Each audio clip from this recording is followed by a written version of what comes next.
Welcome to the show. I'm Jason Whitlock, and we'll get into the Cavs' absolutely wild day of trades, and if the 49ers were smart to make Jimmy G the highest paid player in the NFL. Speak for yourself starts now. Man, do we have a great show. Sorry Cowherd's not here, but I got a group of basketball experts, and we got a lot of basketball to talk. Cowherd's out today. Fox NBA analyst Jim Jackson and Chris Broussard, and Fox Sports Radio host Doug Gottlieb.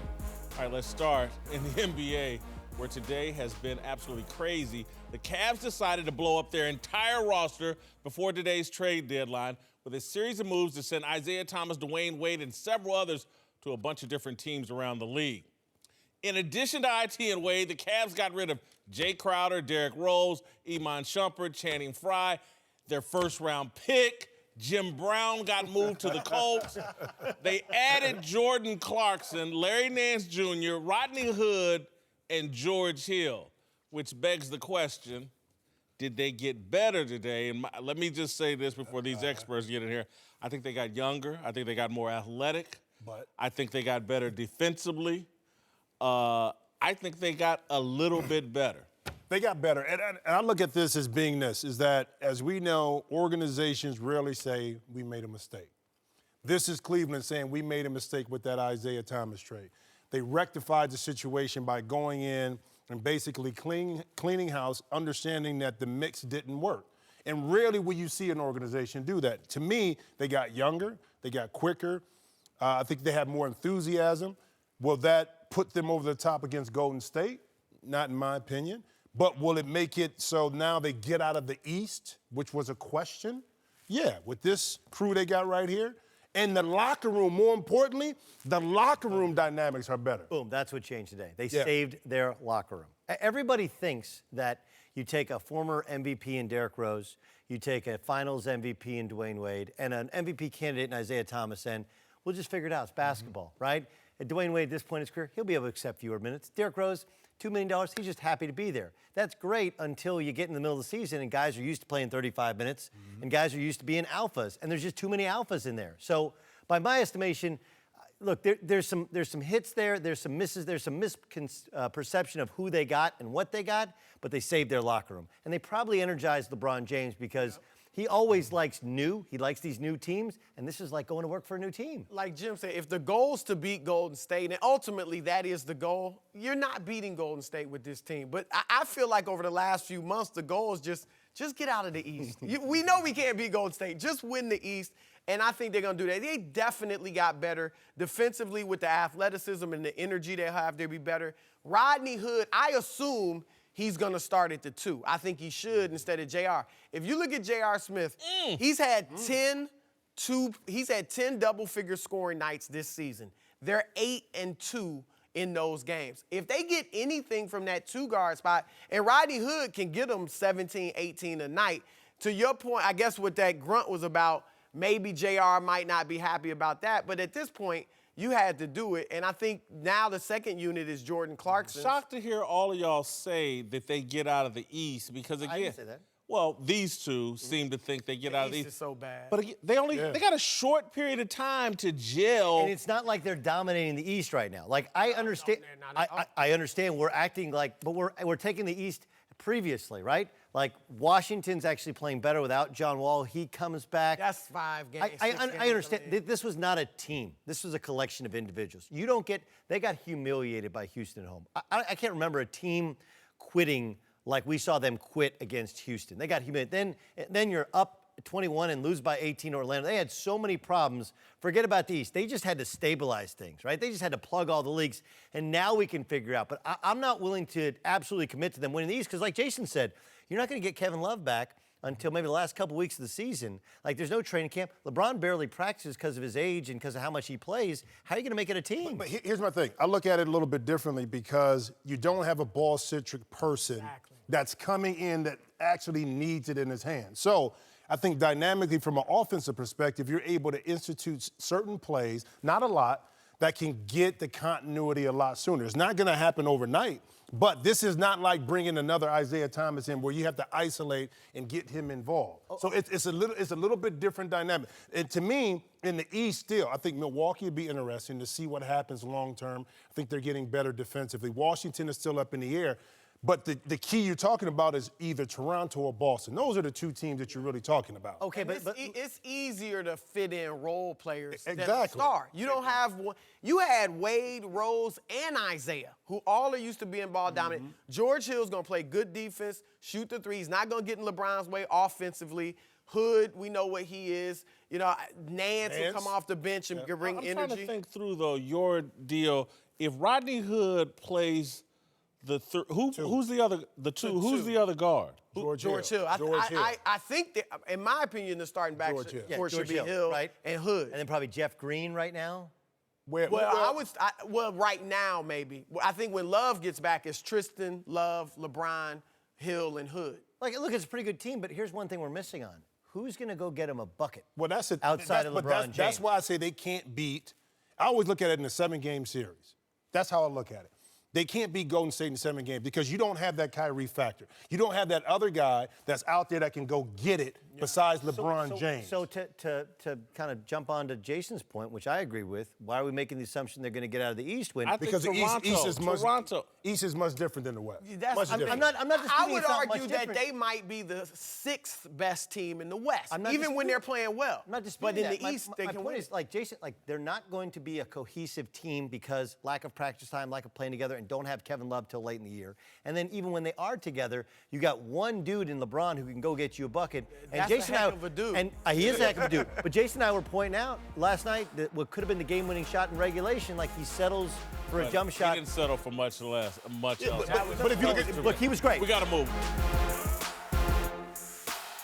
Hello, everybody. Jason McIntyre here. Thank you for listening to the Speak for Yourself podcast. But I wanted to tell you about another podcast at Fox Sports that we are really excited about, and that's Alexi Lalas's State of the Union podcast. That's right, U.S. soccer legend Alexi Lalas will be partnering up with Fox soccer guru and researcher extraordinaire David Mossy to review the top storylines in soccer across the globe. Each week, Alexi will give his State of the Union on American soccer as it rebuilds for the future. So subscribe right now and listen to the first episode for free on Apple Podcasts or wherever you get your podcasts. Now back to the show. Well, it's been an eventful 24 hours for LeBron. First, he got a triple-double and a buzzer beater last night. And today, he got himself a brand new team. This flurry of trades will no doubt lead to a flurry of speculation about LeBron's future. And that's the point I wanted to get into. This team, if Kyrie Irving was left with this team and they have Brooklyn's pick, I kind of like it.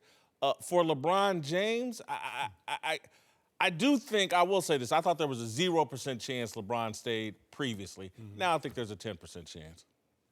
all this made it go to 10%. Yeah. 0 to 10, that's pretty good. Yeah. I just don't. With LeBron, it's like you just don't know. I mean, because it fluctuates in regards to the emotion of, like LeBron said, I'm in it for the long term, but that means only this year. Yeah, he quickly corrected it. He said, I'm in it for the long term. And then he said, well, you know, you got to make sure, I don't want to quit on my teammates for this year. Yeah. So you don't know. I don't know. I try to figure it out. Evaluate it this way. What do you think LeBron thinks of this collection of players? I think he thinks it's okay. I think it gives him a better chance. I think it allows LeBron to be LeBron without other egos involved in regards to having to have the basketball. It allows him to be the LeBron we've seen before. He's going to get energy. He's going to get relief. And they have an opportunity, correct me if I'm wrong, when you're talking about playing a small lineup, they have versatility now. A lot of guys can interchange and switch because of Nance, because of Green, you know, because of Hill and Hood. They just had too many specialists before. Exactly. There's not as many specialists. This feels like shopping when you're hungry, man. It feels like way too much. I do that all the time. And it's a mistake, right? Don't you ever get home? You feel good in the moment, though. But you feel good in the moment. You don't think they got better? I do. Again, I said they got more athletic. They got younger. Does it make LeBron more likely? I think he likes it in the short term because everybody likes saying they like new stuff. But then you're going to get around and be like, all right, but we're not better. We're not good. We're better, but we're still not elite. We're not as good as Houston, Oklahoma City, Golden State. Maybe when Boston gets Gordon Hayward back, they're not as good as Boston when Boston is at full strength. But Boston has. But I don't think this move to do that, though. This move right now couldn't make them better than those teams. Yeah. Well, no matter what happened, the moves they made right now weren't going to make them better than those four teams you made. This is like, maybe there's a better way. Like, right, Valentine's Day's coming up. So it's like your wife or your girlfriend tells you, like, you're not listening to me. We don't have long conversations. So you get her flowers the next day, right? Or you buy her something. Right. And then she's like, well, flowers are great, but that still didn't make us, like, talk more, right? He still doesn't have another star player who can take any of the pressure off him. He's just surrounded by younger dudes that are happy to be there. I don't think he knows at this point. I think, like you said, this makes it a little more likely. It shows you, number one, the front office can do some things. Okay, they can get things that they didn't pull off a blockbuster deal, but this was impressive. I think even LeBron will have to admit that. This guy was trying to make the team better. Dan Gilbert, for all their problems, he spends money.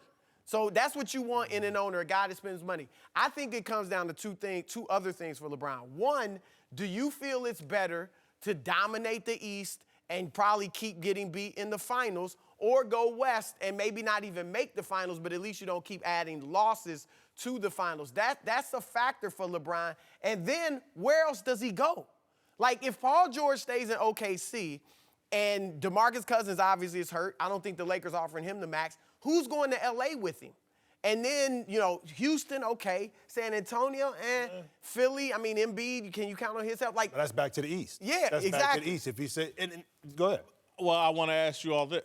Add a Marvin Bagley. Let's say this draft pick works there you out. go. Okay. Next year, you add a Marvin Bagley or the kid from Arizona. They're not getting Marvin Bagley's going to be number one overall pick. But then the Brooklyn this pick. could be when Kyrie was number one, it was the 8th slotted pick. Right. When Anthony Bennett was number one, it was 9th. Or even if they get in the top 5 and get a Michael Porter or a Bagley or the kid from Arizona. They're not going to help you. LeBron James is 34 for 35 years. They're not going to help you win There the first 2 or 3 are some years. rookies. I don't know if those guys are that. You might know the college game better. But there are rookies that come in and play well right away. So maybe one of those guys. I think they'll play well, but again, there's a difference between playing well and being productive and helping you in the NBA playoffs. In the NBA playoffs, like, Magic Johnson's the only guy I can think of who was 19 years old playing great in the NBA Finals. Outside of that, most of them are mid-20s. He was the second guy, he had Kareem. Outside of that, most of those guys are mid-20s on. This would be like walking into a Kareem situation for some rookie. Having Kareem and then, having LeBron and then coming in. Yeah, LeBron would be better in Cleveland with this roster and a Marvin Bagley than he would going to Lakers. But hold on, but you guys are like diminishing what the possibility of the Lakers, because you're assuming you're taking a snapshot of right now. Paul George isn't coming right now. Well, here's the question. If they get that guy. The Lakers said they're going to keep Isaiah. How does that work with him? No, they're going to keep Isaiah for this year. This year, but I'm saying We'll get into we're going to keep him here. Another correction. Stick and stay. We'll get into the Lakers coming up. All right, welcome back to the show. Jim Jackson and Doug Gottlieb are back, and we're joined now by the co-host of The Herd, Christine Leahy. Let's move to the Lakers, who are on the other end of today's much-talked-about Isaiah Thomas trade, acquiring IT, Channing Frye, and the Cavaliers' first-round pick in exchange for Jordan Clarkson and Larry Nance Jr. The move clears enough cap space for the Lakers to sign 2 max free agents this offseason, which Magic sounds confident he'll be able to do, saying, quote, "I wouldn't have made the move if I wasn't confident. We have got to take the next step. I don't want to stay in this position. I want us to be in the playoffs, and the only path to that is to add to the roster we already have."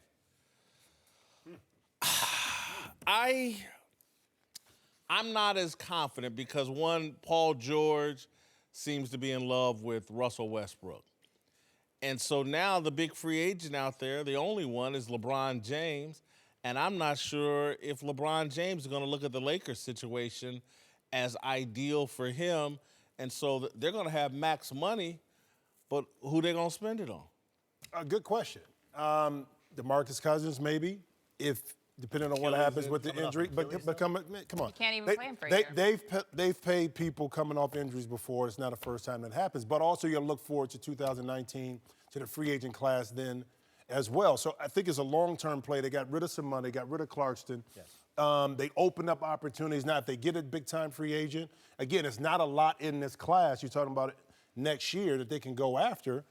But I think what they want to do is show that they have the room and flexibility, Dougie, to be able to tempt a Paul George. I don't know if Paul is going to move and say, depending on what happens in OKC, if they can make it to a Western Conference final, if they can get past Golden State, it'd be a tougher move for a guy like Paul George, I would think, to have to leave there to kind of start all over with L.A. Well, there's a couple different parts to it. I think he's backpedaling a little bit from the report earlier this week about them refocusing on 2019.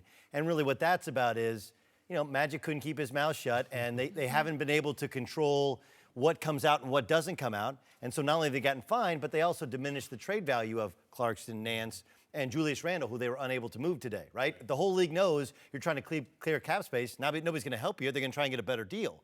So now that he was able to move Clarkson, now he's feeling better about having that cap space. And of course, he's going to appear confident, even if he isn't confident. I don't buy the Paul George is super happy thing, not because I don't think he's super happy, but it doesn't matter if he's happy in February. It's if he's happy in June.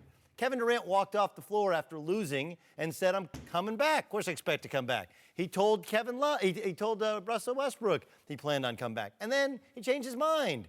At the end of the day, do you want to come to L.A.? Do you want to play for the Lakers? You're from L.A. and you come back home. And if not, they still have the chance of Kawhi, L.A. guy, coming back home, and Klay Thompson, whose dad's a broadcaster for the Lakers, coming back home. They're putting themselves in position for, hey, somebody wants to come this year, we'll make the right call. If not, one-year deals, and we'll do it again next year. Somebody will take that money and play for the purple and gold. The way that Paul George, though, talks about Russell Westbrook makes me really think he's staying there. It's so different from the way that Kevin Durant was talking. He's saying that they really mesh together on and off the court and that he plans on staying. That kind of gives me every indication there. And I liked the Lakers' plan, the original plan, to wait until 2019 because, as you mentioned, they have Klay Thompson, Jimmy Butler, Kawhi Leonard, who all make more sense, I think, coming there. Jimmy Butler, I know, has talked to Kobe Bryant for years and really would like to play for the Lakers. Klay Thompson has connections there, too. And then even if now, let's say they get LeBron. If LeBron comes to the Lakers, he's saying, I want to live in LA. I don't care about winning anymore. Because it's not going to work. Who are you going to get? Chris Paul's a free agent this summer, so then you'd have to trade Lonzo away. And is LeBron and Chris Paul, is that going to win you a championship? Is that going to beat the Warriors? No. Even if you get Paul George, I don't think that's going to get you a championship with those two. Wait till 2019. You sound like today might have been a mistake for the Lakers. Not necessarily a mistake. I think that they're clearing space to see what they can do. You have to at least try maybe to get LeBron. And even if LeBron does come, that's good for the Lakers. I just don't see it happening because it's not going to be the best place to give LeBron a chance to win. This was and if he comes here, I think that's him conceding. I'm not going to win anymore. Look, the Lakers today, I don't think this has any a real effect on them. It really doesn't, because they're trying to get rid of everybody from the previous regime. Everybody. The only guy that can be from the previous regime is Luke, and Luke is close with Genie, and that's why he's still good for now, and they're playing well right now. Yep. But everybody else that they're going to keep is from this regime. Everybody, all the rest. The reason they've had such struggles early in the season was because guys like Jordan Clarkson were worried about putting up numbers because where they're going to be playing next year, and now that settles that. So I think that he feels confident because however mixed up it is how they got to the plan, the fine earlier this week, the embarrassment of maybe having to look through 2019, they will have the cap space. They are getting some development out of their younger players. And it looks like they got the steal of the draft in Kuzma. And we'll see what happens with LeBron. We'll see what happens with Paul George. Like, again, I love Russell Westbrook and how they're playing together when they beat Golden State, but they had just lost 4 in a row. It ain't all roses. It ain't all perfect. And all that matters is how you play and how tight you are in the playoffs. How that feeling is after your last game with Paul George, that will determine if he stays. Absolutely, but also think about this. Rob Pelinka and Magic Johnson, do you really think that they're going to let LeBron get away with the kind of stuff that he pulls in Cleveland and wanting that much control? No but way. See, that's a great point. And LeBron's not going to want to go there and have to relinquish all that control. Well, that's part of the issue that happened in Miami in regards to Pat Riley, Mickey Erickson wasn't going to let LeBron and everything else run the organization. That was something. At Cleveland, he's able to do that. If you ever go to a Cleveland game, please, and you'll see exactly what I'm talking about in regards to how his crew, and crew being in the right sense of the word, his management, they run that. With other organizations, San Antonio, the Lakers. Yeah, people say San Antonio. You're not going to do it. No. It's a protocol in which has to happen. I think he's going to Houston. Sometimes you got to push your children out of the nest, though, LeBron's the last part of his career, he may have to put some distance between himself, between Rich Paul, Maverick Carter, and those guys. They can stand on their own 2 feet. All right, welcome back. Doug Gottlieb is back, and we're joined now by Fox NFL analyst Mark Schlereth and the founder of the Big Lead, Jason McIntyre. Let's move to the NFL, where Jimmy Garoppolo reportedly agreed to a 5-year, $137 million contract with the 49ers. Garoppolo has started just 7 games in his entire career, but will now have the highest average salary in NFL history, higher even than the guy he used to back up. As one NFL reporter tweeted today, Garoppolo to average $27.5 million in annual salary over the next 5 years. Tom Brady to make $14 million in base salary in 2018. I got no problem with this. No problem. The NFL, every year in the draft, they pay on potential. They draft you on potential. They used to give rookies big mammoth contracts. They don't anymore. I've seen the guy 7 games. I'd have given him $138 million. I would give him $28 million a year. I love the kid. I got no problem with this contract. I don't have any problem with it either. And having done one of his games and having met him and talked to Kyle Shanahan, now I've known Kyle Shanahan since he was a kid, Mike Shanahan's son, because Mike was coaching and Kyle was like a ball boy, for crying out loud. He was always around. And Kyle told me this. He said, hey, listen, this is what we know about this situation. If we still, at the end of the day, at the end of the season, if we don't have a good feeling for Jimmy Garoppolo, we'll franchise him. That's what we'll do. Guess what this tells me? They got a pretty good feeling about Jimmy Garoppolo. He said, coming out of college, he worked him out. He said, the only thing you really know coming out of college about these spread quarterbacks is arm talent. That's it. That's the only thing you can evaluate because you don't know how they can assimilate information, take that information, dissect it at the line of scrimmage, pre-snap read, and make the right reads and make the right throws. And he said, the arm talent matches everything out. Everything else. The guy's got great football acumen. He can digest a system. He can take it out in the field and be successful with it. You saw what they did. This team was one of the worst teams in football, and he comes in there to play quarterback, and it was night and day. The confidence he rose, people rose to his level. I mean, he brought people along with him. So I have no problem with this contract. This is not, I got a lot of this, oh, it's Matt Castle Jr. and it's this, that. No, this is not. This kid is a talented football player. Wins above replacement, right? Second worst team in the NFL. There you go. About, like, here's the control group. Here's you without me. Here's you with me. I mean, pretty simple. You know the happiest man in America is right now? Kirk Cousins.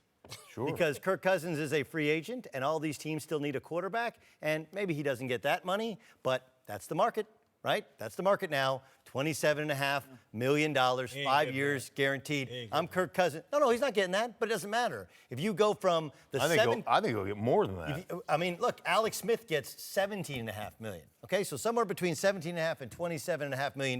That's what Kirk Cousins is worth. I don't think you could put a price on having a face of the franchise, right? This is a franchise who's been through a lot the last few years. Jim Tomsula, the Chip Kelly debacle, the kneeling with Kaepernick. You know, this is going to be their best quarterback since Steve Young.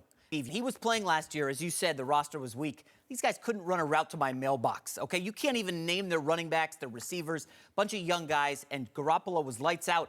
I think this is a steal. I mean, the idea that you would franchise tag him, and after seeing what Cousins and the Redskins are going through, there's no way they were going to franchise tag him. Great move for the 49ers. Jeff Garcia put up some decent numbers there, too, after Steve Young. But you're right. And it comes down to you built a new stadium, you can't put people in it, and now all of a sudden you can't stop watching this. And what's crazy about it is when Flacco won the Super Bowl and signed the biggest contract in NFL history, I think all of us thought that was a mistake, right? And here's a guy who's only started 7 games, right. And all of us watched a lot of football like, that makes total sense. But here's the reason why, and people that may have a problem with, oh, he only played 7 games. I don't think there's a player in the NFL or a quarterback in the NFL at a high school level or college level. If you show up in San Francisco, given what they had done the last few years, and you lead them to 5 straight victories, you deserve that money. I'm a high school kid. Anybody that could do that, transform a team the way he did instantly, you deserve that money. Anybody complaining about this is just looking for things to complain about. And if the guy gets hit by a truck or if he tears an ACL next year, this is still money well spent. And if he turns into a flop, if he's Matt Flynn 2.0, I'm not going to second guess this contract for a minute because of what he did in those 5 games. it's worth the risk. And when you sit down and talk to him, like the talent is there, just the professionalism, all those things. Well, I talked to him, just said, give me something you learned from Tom Brady. And, you're expecting him to talk about, or at least I was expecting him to talk about, something mechanical or something, that he just said this flat out. He goes, playing quarterback is not a job, it's a lifestyle. And you got to be committed lifestyle-wise to being a quarterback. He learned it. He saw it firsthand. He saw it with the best that's ever done it. And so you couple that with just the immense arm talent. Kyle Shanahan told me this. He goes, I've never seen a guy spin it better than this guy. He goes, now he may not lead the league or win a contest for who can throw it the furthest, but he goes, on a deep out, ain't nobody in the league can get it there quicker than him because of the spin rate of the football and how he drives and he was it. with Matt Ryan and Kirk Cousins the last couple of years. Right. But what I also love about this, so they have their GM in place, John Lynch. They've got their coach in place, and now you have your quarterback. Now you can build the roster around them just as Seattle's crumbling, right? We know Seattle's struggling. The Arizona's down a little bit. They are ascending. Speaking of continuity, by the way, Kyle Shanahan, John Lynch, they signed 6-year deals together, right? 6-year deals together, the exact same amount of pay. They are committed to this. Now all of a sudden they finish their first year. Guess what? All 3 of those guys will will expire. Their contracts expire at the same time. Probably are they sending Bill Belichick a thank you note today? Thank you very much for that. All right, welcome back to the show. Jim Jackson, Chris Broussard, and Doug Gottlieb are back. Let's return to Cleveland, where LeBron looked energized last night, even before the flurry of Cavaliers trades today. LeBron dropped a triple-double on Minnesota and had a crucial block on Jimmy Butler in overtime right before sinking the game winner at the buzzer. After the game, LeBron was asked if he had put in some extra work amid all the Cavs' struggles. Am I doing stuff behind the scenes? I bet you are. Oh, okay. So you know the answer to that. I'm always doing stuff behind the scenes. I'm always working on my game, and no matter if it's going well for me or not, I'm still putting in the work. So, you just trust it, and let it go. This lift the national TV ban from you? It was a good win. It was a good win, but our record still stinks on national television. We got to try. We got a couple coming up, so we got to try and change that. That, ladies and gentlemen, was a going-away party last night. That's what that was. I stand by everything I said yesterday about LeBron. I enjoyed the performance, and it was spectacular. But I stand by what I said yesterday. I don't like the way LeBron has been playing since Christmas. I think it's intentional. That was a going-away party. He knew this trade was going down. He threw one last party for D. Wade and Jay Crowder and IT and everybody and put on a show. But I don't think that's the LeBron we're going to see the rest of this season. I still think he's in a little feud, war with Dan Gilbert, but that is the LeBron. If he was trying to really win and compete and be the LeBron James he can be, we should see that LeBron more often. I'm asking you guys, will we see that LeBron the rest of this season? Well, it takes a lot of energy to be that LeBron. Yep. For the rest of the season. But what I do think is that LeBron is known for this. When he gets new teammates, he's going to make sure he integrates them in there. He's going to be that ultimate team player. I think he'll pick and choose his poison, pick and choose his spots, when he wants to go, when he wants to pull back, because ultimately the goal for him is to be ready for the playoff, to be able to play at a high level, and to also be able to get his new teammates to a point where they're confident, that they understand what Cleveland needs to do to win. Okay, and that's what the rest of this regular season is all going to be about with LeBron. We're going to see spurts like this. Yep. He's going to have games, but his big games, to me, are going to be the back end of that playoff. Okay, so can I hedge kind of somewhere in between you two? Because I agree with you, Jason. What he was doing was intentional. There was something wrong. And then supposedly before the game last night, he was told they're going to make trades, and he looked different, right? So if now this, right? So if you think it's going away party, that means he's back to shut it down after this. I don't think so. He won't go back. He was so sluggish. Yeah, he won't go back to playing what he was. He was averaging 22.5 points in like the last 20 games or something like that. So he won't go back to that guy. He won't be what you saw last night. He was guarding Jimmy Butler at the end of the game. Yeah. You're not gonna see that, him doing that late. When you will see this LeBron though is in the playoffs. Because this reminded me of what we saw last year with LeBron against Toronto when he averaged 36 points and was literally toying with them, spinning the basketball, shooting threes. Boston game one, he had 38, ended the series in the first game. Look, playoffs, no back-to-backs, more rest, every game means something. That's when you'll see that LeBron James we saw last night. I still think you'll see more of this, but I'm with Jimmy in that it takes a lot at 34 to do this every night. So I think at some point he's got to take some nights. Jordan did it at 34. He's got to take some nights off.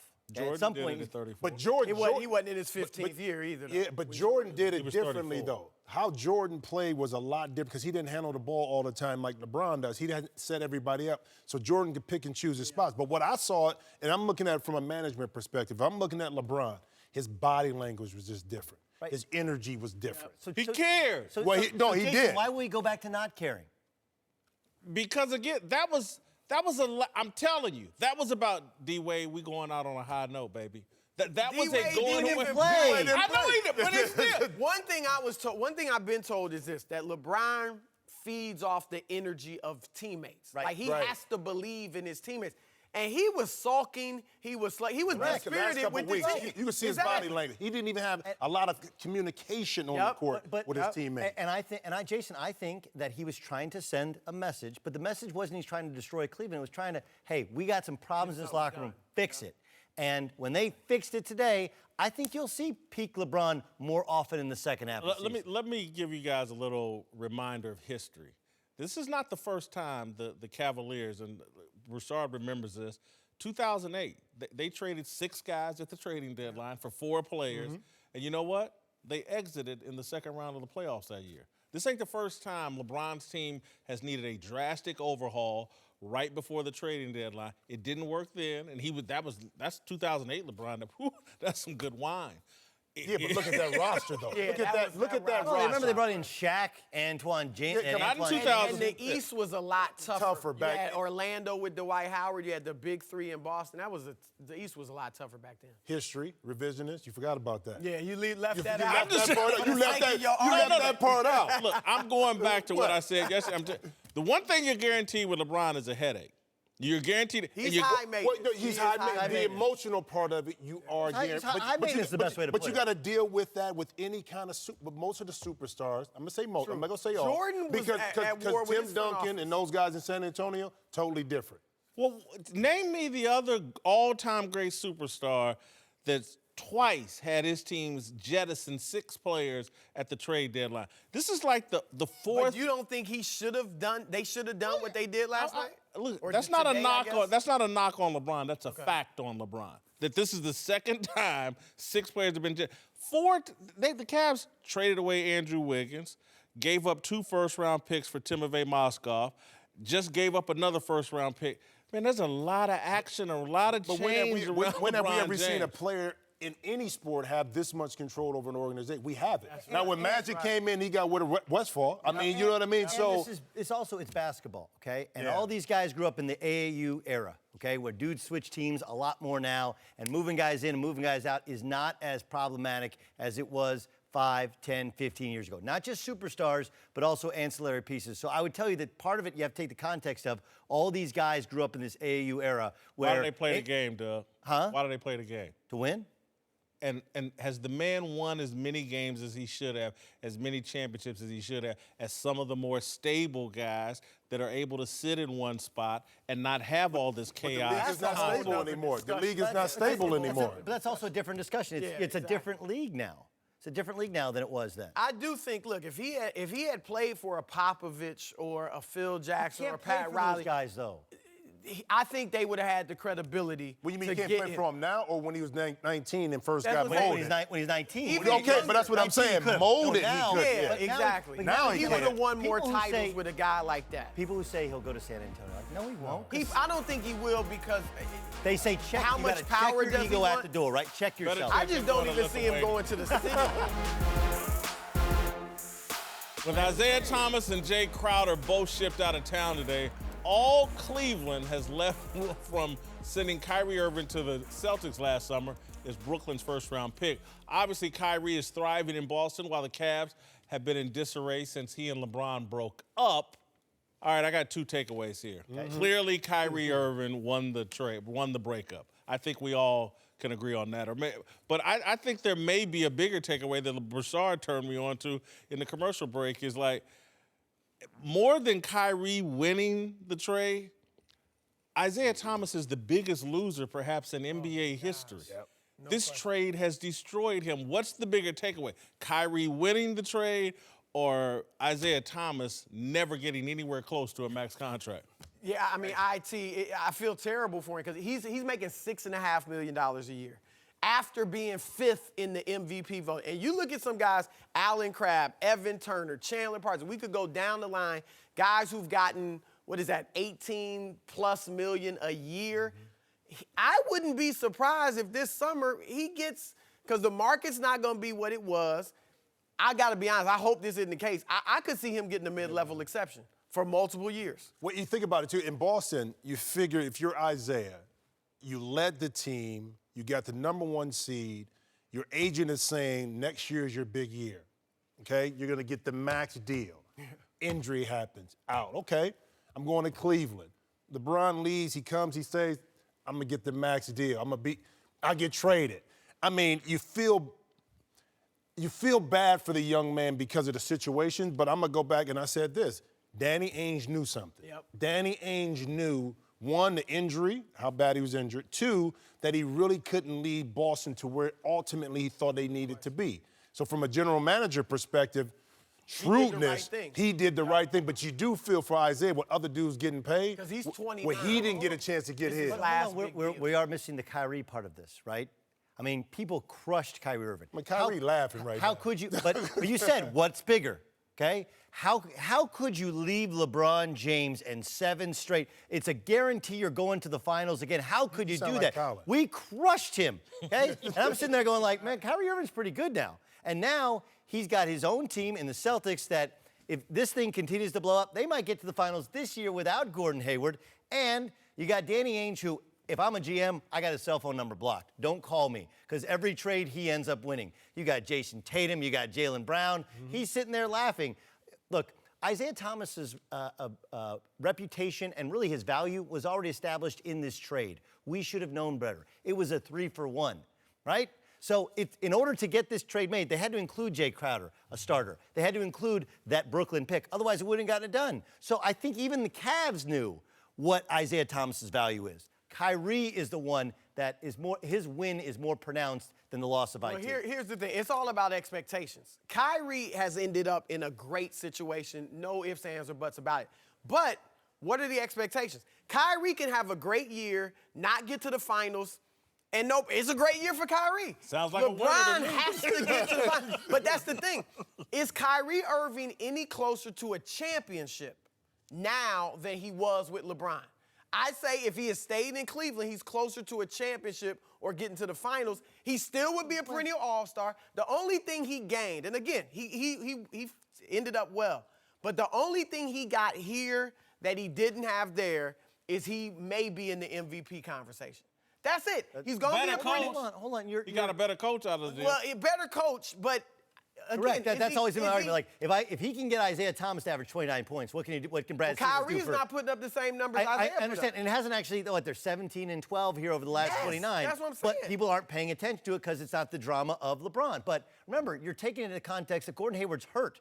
Like we would, if Gordon Hayward was healthy right now, we would say Cleveland's the second best team in the East. Maybe. Maybe. I don't think that's a guarantee. But you just said Tatum probably wouldn't be doing as much as he's doing. It's fair. Brown. It's fair. We're like revisionist history or whatever. Like I said at the time of the injury, this helps the Celtics long term, hurts them short term. But when Gordon Hayward returns, you got Hayward under contract long term, you got Kyrie, you got Tatum for 3 more years on a rookie deal, and Jaylen Brown. Like, dude, yes, they are closer to a championship. Now?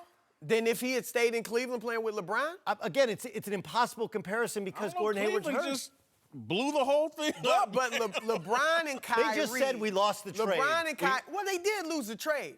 But I'm saying for Kyrie Irving, if it's about winning a championship, he's getting more individual love, and he's happier as a person. But is he any closer to a title? What do you need? Because when they get better, I'm talking about in basketball. If it's about winning championships. Are the Cavs winning a championship this year? No. Okay. So next year. But next year. They said, but with Kyrie, they have a better chance of doing than that Boston than Boston with Kyrie would. right now. Yeah, but and even next year, okay, what about those boys in Philly? I mean, they're going to be coming pretty soon.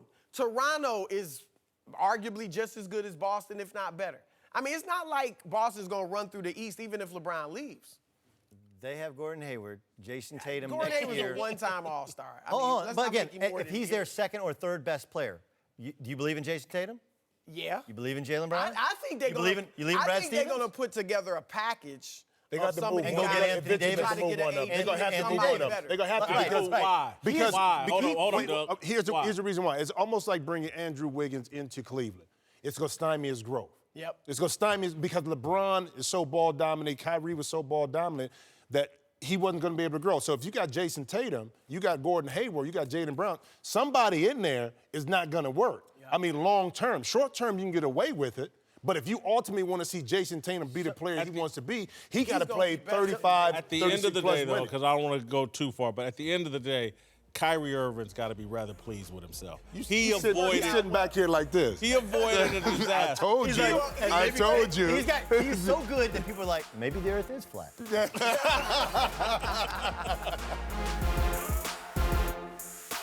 All right, welcome back. Time for last call. Let's move to college basketball, where we saw two huge upsets last night. Top-ranked Villanova was down 2 starters and ended up falling to unranked St. John's. Meanwhile, number 3 Purdue had their 19-game win streak snapped by number 14 Ohio State. Jim, who should we be more concerned about here, Purdue or Villanova? I'll say Villanova because of the injuries. Because Phil Booth, who just came back from an injury last year, went out with a hand injury, a third hand injury, and then now Eric Pascal is out. They were already only playing 6, maybe 7 players. So for me, Purdue is built for the long term in regards to depth compared to Villanova. I'm more concerned about Purdue because I've been tracking them all season. They've been my sleeper team, and they've fallen asleep. They blew out Iowa a couple of Saturdays ago, looked tremendous, and then the last 3 or 4 games, I saw the Ohio State loss coming. I was telling anybody that would listen, Ohio State's going to upset them, and I don't even think Ohio State played that well last night, Jim. Well, here's the difference. Purdue has an issue when they have to guard one-on-one. The 2 games against Michigan, they struggled and almost lost.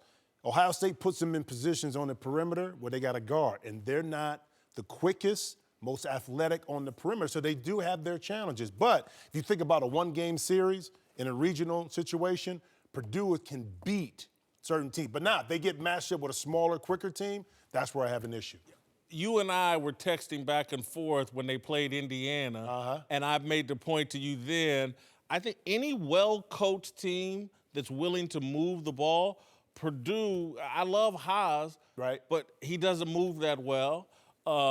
And so I just think any well-coached team is a problem for Purdue. Well, if I'm playing Purdue, this is what I'm going to do. I'm not going to double down. If Haas is going to beat me scoring 40 points, then he's going to beat me scoring. I'm not going to give up perimeter 3-point shot. I'm going to say, big fella, go to work and beat me. College basketball, quite interesting this year. Hope you're watching on Ball State on Saturday.